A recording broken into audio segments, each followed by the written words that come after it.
Tax बचाने का हो टेंशन या फिर पेचीदे टैक्स नियमों की उलझन, अटका हो रिफंड या फिर मुश्किल में फंसा हो आपका रिटर्न, हर मुश्किल सवाल का आसान जवाब है टैक्स गुरु। जहां हम ना सिर्फ आपका टैक्स बचाते हैं बल्कि टैक्स की उलझनों को सुलझाने के गुरु भी आपको सिखाते हैं। नमस्कार, मैं हूं लक्ष्मण रॉय और आज आपके सभी सवालों का जवाब देने के लिए और टैक्स की उलझनों को सुलझाने के लिए हमारे साथ हैं जाने माने टैक्स एक्सपर्ट और टैक्स गुरु हमारे शरद कोहली साहब। शरद कोहली साहब, स्वागत है आपका टैक्स गुरु में।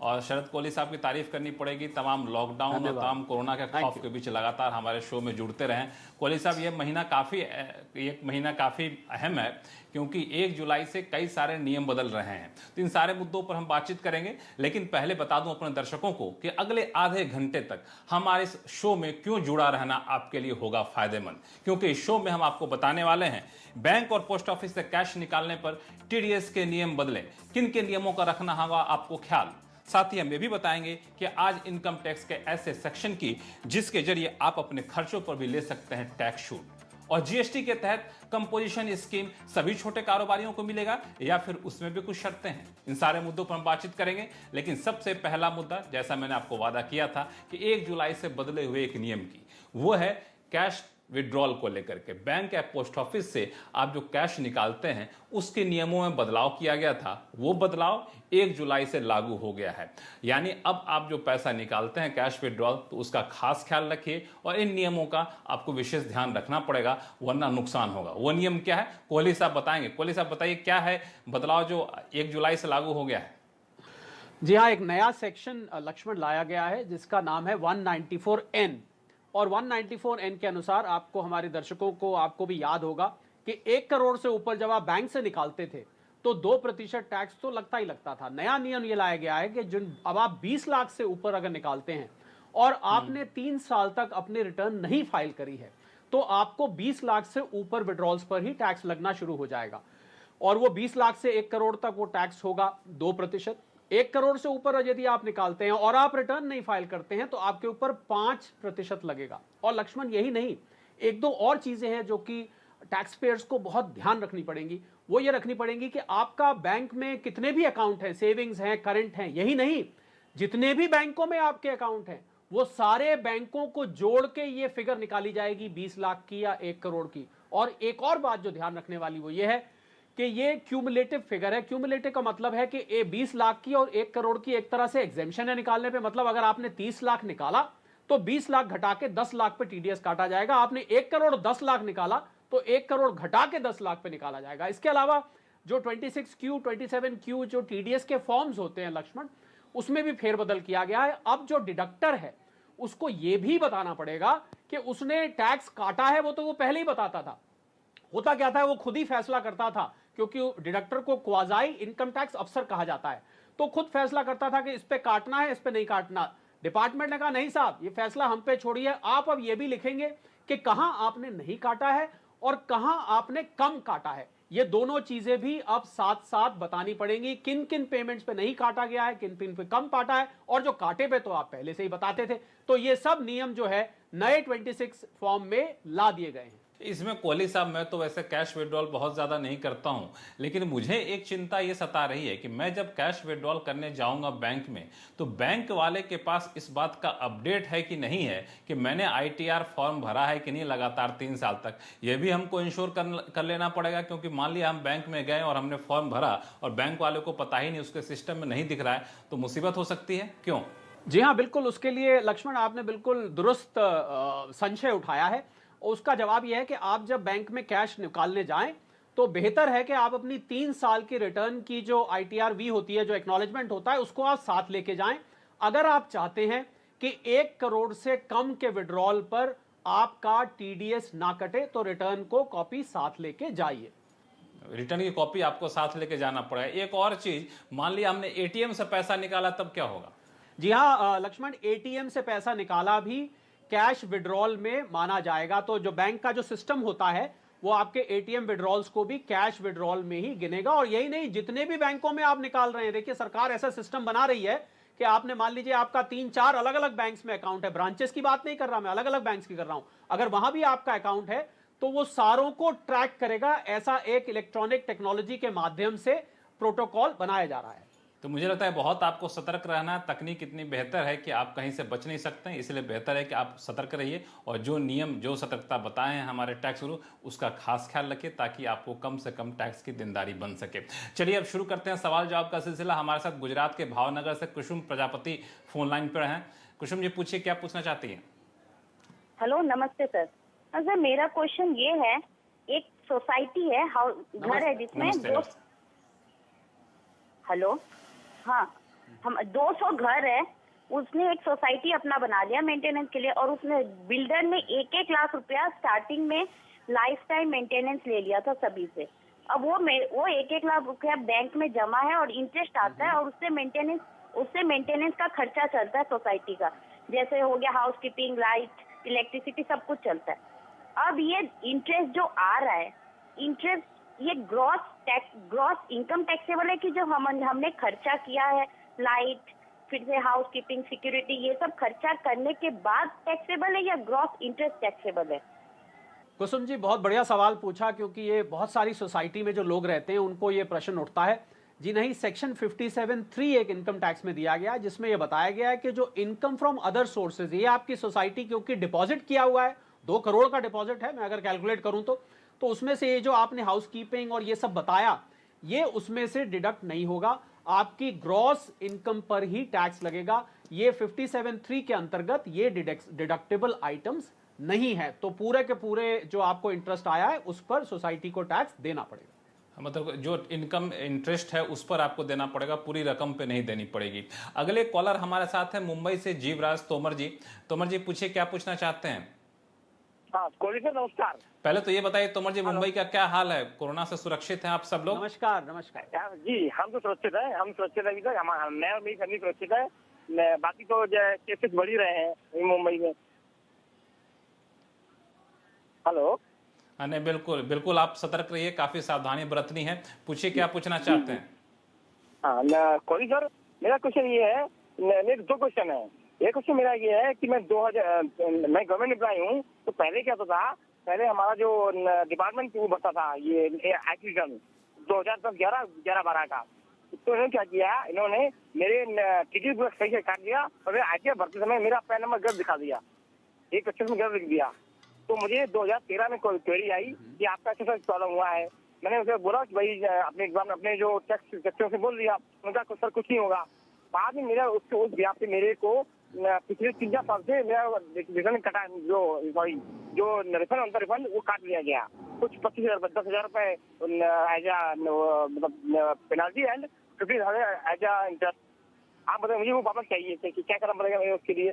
मैं समझ गया। उसके लिए आपको जो गलती रह गई है, जो कमी रह गई है, आप अपनी रिटर्न को असेसमेंट ईयर खत्म होने से पहले रिवाइज कर सकते हैं। जो गलती रह गई है आप उसको रिवाइज करके ठीक कर सकते हैं, और रिवाइज करने के बाद अगर आपका रिफंड नहीं आता है तो आप एक रिफंड री इशू रिक्वेस्ट का ऑप्शन आता है। जब अपने पोर्टल पे अपने अकाउंट में लॉगिन करेंगे तो रिफंड री इशू रिक्वेस्ट का आप ऑप्शन डालिए और आपकी रिफंड री इशू का रिक्वेस्ट जाएगा अगर आपका रिफंड डिले होता है। ये जितनी भी आपने गलतियां बताई हैं ये सब ठीक की जा सकती हैं, इनकी मरम्मत की जा सकती है और आपको अपना रिफंड बाकायदा मिलेगा।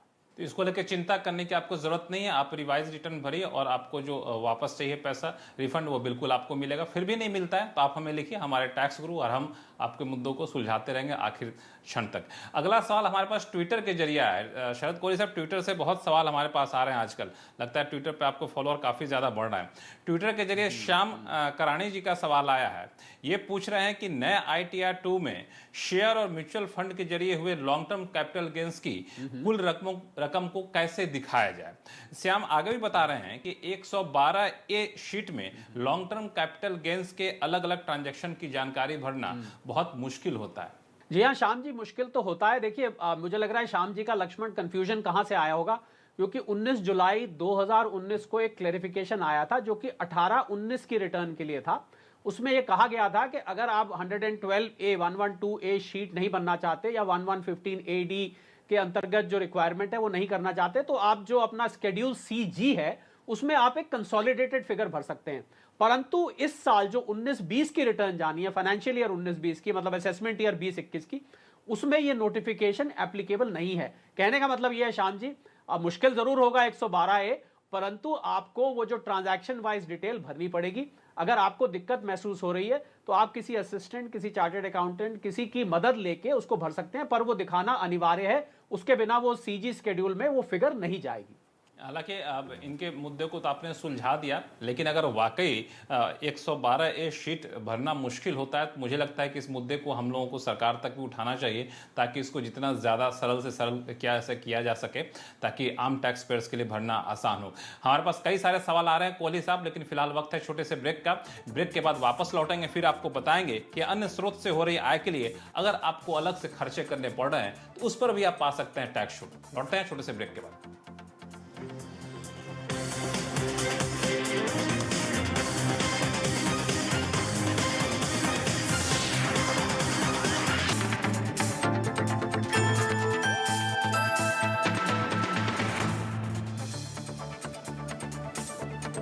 ब्रेक के बाद एक बार फिर से आपका स्वागत है टैक्स गुरु में। जैसा कि हमने आपसे वादा किया था कि कई सारे सवाल हैं और उसके सटीक जवाब भी हैं, क्योंकि हमारे साथ हैं टैक्स गुरु शरद कोहली साहब। लेकिन सवाल जवाब का सिलसिला शुरू करें, एक महत्वपूर्ण सेक्शन के बारे में बताना चाहूंगा। वो इतना इंपॉर्टेंट सेक्शन है 57, जिसके बारे में बहुत लोग नहीं जानते हैं, और उसका नुकसान ये होता है कि वो टैक्स बचा नहीं पाते हैं, और टैक्स बचाने हमारे टैक्स गुरु का एक मकसद भी है। तो हम आपको इस सेक्शन के बारे में बताएंगे। इसके तहत आप खर्च भी कर सकते हैं और टैक्स भी बचा सकते हैं, यानी एक तीर से दो निशाने। ये सेक्शन क्या है और कैसे इसका पूरा फायदा उठाया जाए, कोहली साहब? जी हाँ, सेक्शन है लक्ष्मण 57(3) ये कहता है कि अगर आपकी अन्य सोर्स से आय है, जिसको हम इनकम फ्रॉम अदर सोर्सेज कहते हैं, तो उसमें अमूमन लोग क्या करते हैं, सीधा सीधा उसको टैक्सेबल डिक्लेयर कर देते हैं, उसमें से खर्चे क्लेम नहीं करते। वो ये नहीं जानते कि इसमें से भी कुछ खर्चे आप ले सकते हैं। उदाहरण के तौर पे डिविडेंड मिला है, तो अगर डिविडेंड को कलेक्ट करने के लिए, या किसी को आप कमीशन दे रहे हैं जो आपके लिए डिविडेंड जगह जगह से कंपनी से कलेक्ट करे, कम्युनिकेट करे,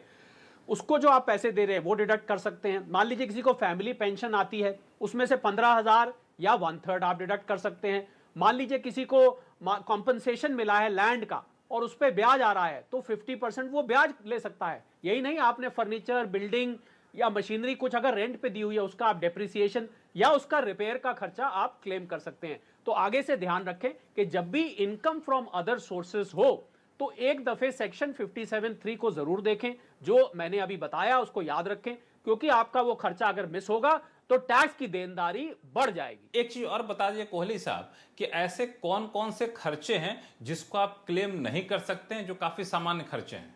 देखिए, जो खर्चे वही खर्चे आप क्लेम कर सकते हैं जो उस आय से डायरेक्टली, प्रत्यक्ष रूप से संबंधित हो। अगर मैं हिंदी में बोलूं, जो उससे डायरेक्टली कनेक्टेड हैं। जैसे मैंने उदाहरण दिया, मान लीजिए आपने कोई बिल्डिंग या मशीनरी किराए पे दे रखी है, अब मशीनरी का अगर रिपेयर है, डेप्रिसिएशन है, पर आप कहें कि मैं कोई ऑफिस के खर्चे क्लेम कर लूं, बिजली का, पानी का, ऑफिस का, वो सब इसमें से क्लेम नहीं हो सकते। जैसे बिजनेस प्रोफेशन में से क्लेम होते हैं वैसे नहीं होते, परंतु डायरेक्टली कनेक्टेड खर्चे आप क्लेम कर सकते हैं। बिल्कुल, डायरेक्टली कनेक्टेड खर्चे ही क्लेम करिए, कोई गलत क्लेम मत करिएगा, क्योंकि टैक्स गुरु का मकसद यह है कि कानून के दायरे में रहकर आप कैसे टैक्स बचाएं, उसके तरीके हम आपको सिखाते हैं। चलिए, हमारे पास एक कॉलर जुड़ चुके हैं हरियाणा के बहादुरगढ़ से, गुलशन कुमार खुराना जी। खुराना जी, स्वागत है।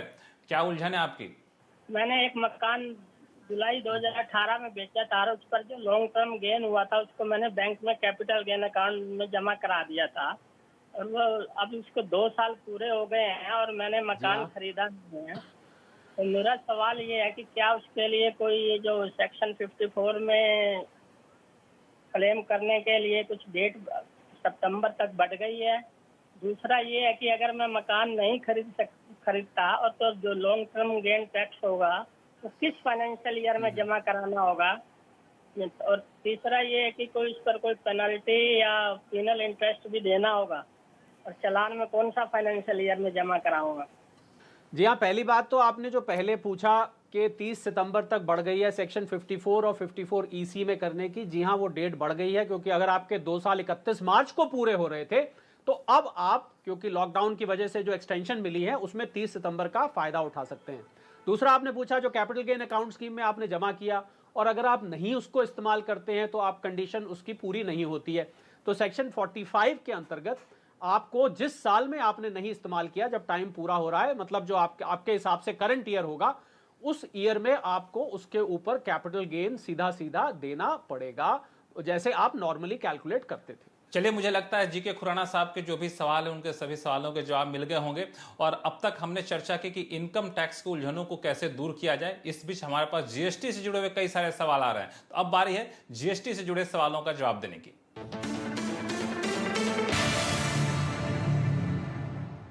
जीएसटी को लेकर पहले कॉलर हमारे साथ हैं इंदौर से करोड़ीमल जी। करोड़ीमल जी, पूछिए क्या पूछना चाहते हैं।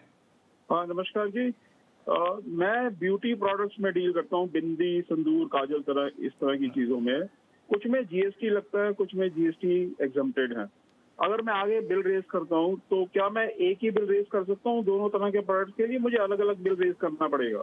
जी हाँ, बिल्कुल, आपने बड़ा अच्छा सवाल पूछा। और जीएसटी एग्जेम्प्ट और नॉन एग्जेम्प्ट, आपके ऐसा लग रहा है कि आप दो आइटम्स में डील करते हैं। ब्यूटी प्रोडक्ट्स पे लगता है, पर ये बिंदी, सिंदूर, काजल कुछ सुहाग का मुझे लगता है काम भी करते हैं, शादी वादी का, दुल्हन को सजाने का। जी हाँ, आप एक ही इनवॉइस में एग्जेम्प्ट और नॉन एग्जेम्प्ट दोनों आइटम्स बड़े आराम से दिखा सकते हैं, कोई दिक्कत नहीं आएगी। अगले कॉलर हमारे साथ हैं असम से रमन महियाल साहब। पूछिए क्या पूछना चाहते हैं रमन जी। हाँ जी सर, नमस्कार। हम ये जानना चाहते हैं कि हम पोल्ट्री फीड का काम करते हैं, मुर्गी दाना, उसमें जीएसटी हमारे आइटम में नहीं लगती है, तो हमें उसके लिए जीएसटी लेना पड़ेगा क्या? जो रॉ मटेरियल होता है उसमें कुछ कुछ आइटम में जीएसटी हमें देना पड़ता है, हम यही जानना चाहते हैं सर। जी हाँ, महियाल साहब, आपका आइटम जो है पोल्ट्री फीड, वो जीएसटी से एग्जेम्प्ट है। पहली बात तो आपको ये तो आपको जानकारी है ही। तो जब जीएसटी से एग्जेम्प्ट होता है तो पहली बात तो आपको जीएसटी रजिस्ट्रेशन लेने की जरूरत नहीं है। और क्योंकि जीएसटी रजिस्ट्रेशन लेने की जरूरत नहीं है, और अगर आप कोई ऐसा रॉ मटेरियल इस्तेमाल कर रहे हैं जिसपे आप इनपुट पे जीएसटी पे कर रहे हैं, तो आपको उसका रिफंड भी नहीं मिलेगा। आप जीएसटी के दायरे से महियाल साहब बाहर है, आराम से आप मुर्गी पालन करिए, कोई दिक्कत नहीं है। चलिए, फिलहाल वक्त है छोटे से ब्रेक का। ब्रेक के बाद आपको बात करेंगे कि बहुत ही पॉपुलर छोटे कारोबारियों के बीच जो स्कीम है, कंपोजिशन स्कीम। लेकिन बताऊंगा ब्रेक के बाद कि ये स्कीम सभी छोटे कारोबारियों के लिए नहीं है। कई कारोबारी इसका फायदा नहीं उठा सकते हैं। वो कौन है, बताएंगे ब्रेक के बाद।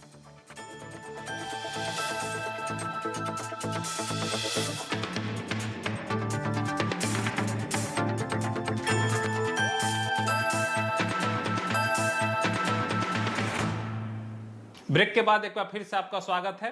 और हम कई सारे सवाल ले रहे हैं जीएसटी जुड़ा हुआ, लेकिन इससे पहले एक महत्वपूर्ण मुद्दे पर बात करेंगे, वो है कंपोजिशन स्कीम। जब जीएसटी शुरू हुआ था तब इस स्कीम को लेकर काफ़ी ज़्यादा उत्साह था छोटे कारोबारियों में, क्योंकि उनको इसके तहत कई सारी रियायतें दी गई थी। लेकिन आपको ये बताना चाहूँगा कि इस स्कीम का फ़ायदा हर छोटा कारोबारी नहीं उठा सकता है। कोहली साहब, ये कौन से कारोबारी हैं जिनके लिए ये स्कीम लागू नहीं होती है, या फिर वो इसके दायरे में नहीं आते हैं? जी हाँ, कॉम्पोजिशन स्कीम छोटे व्यापारियों के लिए बिल्कुल ठीक कहा, निकाली गई थी आपने। वो उसमें 3 प्रकार के लोग नहीं आते: पान मसाला वाले, तंबाकू का जो काम करते हैं, और एक आइसक्रीम का जो काम करते हैं। ये 3 व्यापारियों को कॉम्पोजिशन स्कीम से बाहर रखा गया है। शायद ऐसा माना गया है ये गुड्स या तो सिन गुड्स हैं या एक लग्जरी आइटम है, बहुत ज़रूरत की चीज़ नहीं। हालांकि आइसक्रीम के बिना बहुत सारे लोग तो गुजारा नहीं कर पाते, पर फिर भी इसको, ये 3 आइटम्स को छोड़ के बाकियों में आप कॉम्पोजिशन ले सकते हैं। मुझे लगता है कि कोहली साहब को आइसक्रीम बहुत प्यारी है, इस वजह से वो इस स्कीम में नहीं है। इस बात का थोड़ा सा दुख भी उनको है। फिलहाल चलते हैं, सवाल जवाब का सिलसिला फिर से शुरू करते हैं। हमारे साथ जुड़ चुके हैं फोन लाइन पर दिल्ली से करण वर्मा जी। करण जी, क्या मुश्किल है आपकी टैक्स को लेकर के? सर नमस्कार। सबसे पहले मैं नमस्कार करना चाहूंगा शरद कोहली सर के लिए। और सर मैं एक्चुअली आइसक्रीम मैन्युफैक्चरर हूं और दिल्ली में ही मैन्युफैक्चरिंग करता हूं और सेल भी करता हूं, और मेरा टर्नओवर लगभग है 1 करोड़ 20 लाख के आसपास का। तो क्या मैं इसके लिए अवेल करने के लिए ऑप्शन ऑफ कंपोजिशन के लिए अवेल कर सकता हूं या नहीं कर सकता हूं? सर मैं ये जानना चाहता हूं। जी हाँ, करण जी, अभी हमने थोड़ी देर पहले बात करी कि 3 आइटम, पान मसाला, तंबाकू के आइटम और आइसक्रीम। लक्ष्मण, मेरी फेवरेट तो बटर स्कॉच, केसर पिस्ता और चोकोबार है। आपकी पता नहीं कौन सी फेमस है। करण, आइसक्रीम दुर्भाग्यवश उस लिस्ट में नहीं है जिस लिस्ट में मेरी बटर स्कॉच मेरी फेवरेट है। बटर स्कॉच देखिए, तो आप करण देखिए, आपकी आइसक्रीम तो बहुत पसंद होगी, लोगों को ठंडक पहुंचाती होंगी, परंतु दुर्भाग्यवश आप कंपोजिशन स्कीम का लाभ नहीं ले सकते हैं। आपको रेगुलर फाइलिंग ही करनी पड़ेगी। चलिए, अगले कॉलर हमारे साथ जुड़ चुके हैं कोलकाता से श्रीनिवास दास जी। दास जी, पूछिए क्या पूछना चाहते हैं? हाँ सर, ये मैं पूछना चाहता हूँ, मैं और मेरा भाई दोनों बिजनेस चलाते हैं छोटा सा। तो हम लोग का साइंटिफिक इंस्ट्रूमेंट का बिजनेस है, पार्टनरशिप में हम दोनों एक ही घर में रहते हैं। तो हमको ये पूछना था कि हम लोग जो कंपनी के लिए कुछ अगर गाड़ी वगैरह खरीदते हैं या हम लोग ग्रोसरी वगैरह खरीदते हैं, उसमें जो जीएसटी हम लोग को देना पड़ता है, तो ये क्या ये जीएसटी इनपुट हम लोग ले सकते हैं? हाँ जी श्रीनिवास जी, देखिए एक सेक्शन 17(5) है CGST एक्ट में, उसके अंतर्गत अगर आप ग्रोसरी का मतलब चाय, कॉफी, चीनी, पत्ती कुछ मंगवा रहे हैं ऑफिस के लिए और साइंटिफिक इंस्ट्रूमेंट्स में आप डील करते हैं, तो ये वर्जित लिस्ट में आता है। मतलब ये आप input tax credit in items पे नहीं ले सकते हैं। आपको ग्रोसरी आइटम्स पे, साइंटिफिक इंस्ट्रूमेंट्स वाले बिजनेस में ये इनपुट टैक्स बेनिफिट नहीं मिलेगा। चलिए, मेरे पास कई सारे सवाल ऐसे आ रहे हैं कोहली साहब, लेकिन चूंकि वक्त काफ़ी कम है, फिर अगले शो में इन सारे सवालों का जवाब दूंगा। आपका बहुत बहुत शुक्रिया कोहली साहब सारे सवालों का जवाब देने के लिए, और हमारे दर्शकों को भी कि अगर उनके पास भी कोई भी सवाल हो, चाहे इनकम टैक्स से जुड़ा हुआ हो या फिर जीएसटी जुड़ा हुआ हो, तो वो हमें लिख भेजें tax@moneycontrol.com पर। हाँ, आप अपने सवाल के साथ आप अपना नाम और मोबाइल नंबर लिखना ना भूलें। फिलहाल के लिए नमस्कार।